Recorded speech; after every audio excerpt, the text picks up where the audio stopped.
எனக்கு கிடைச்ச தகவல் படி அதிமுகவில் பழனிசாமி அவர்களுக்கு பதிலாக ஆல்ரெடி வேறு ஒருவரை பொதுச் செயலாளரா பாஜக தேர்ந்தெடுத்து வச்சிருக்கு.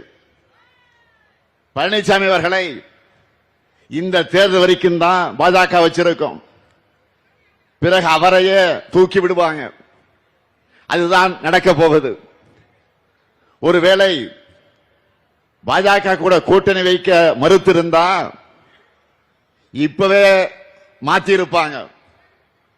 அந்த அளவுக்கு அதிமுக பாஜகவுடைய கண்ட்ரோலுக்கு போயிடுச்சு. அதிமுக தொண்டர்களுடைய வாக்குகளை வாங்கி தன்னை வளர்த்துக்க பாஜக போட்டிருக்கக்கூடிய திட்டத்திற்கு துணை போயிருக்கிறார் திருவாளர் பழனிசாமி அவர்கள்.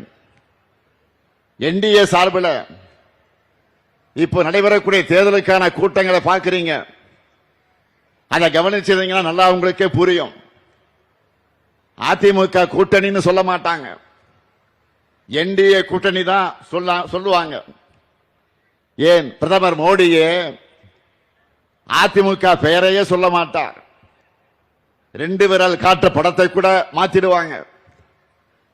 இந்த பேட்டர்ன்கள் எல்லாம் கவனிச்சா மகாராஷ்டிராவில் சிவசேனாவுக்கு நடந்த மாதிரி, பீகார்ல நிதிஷ்குமாருக்கு நடக்கிற மாதிரி தான் தமிழ்நாட்டில் பழனிசாமி அவர்களுக்கு நடக்க போகுது.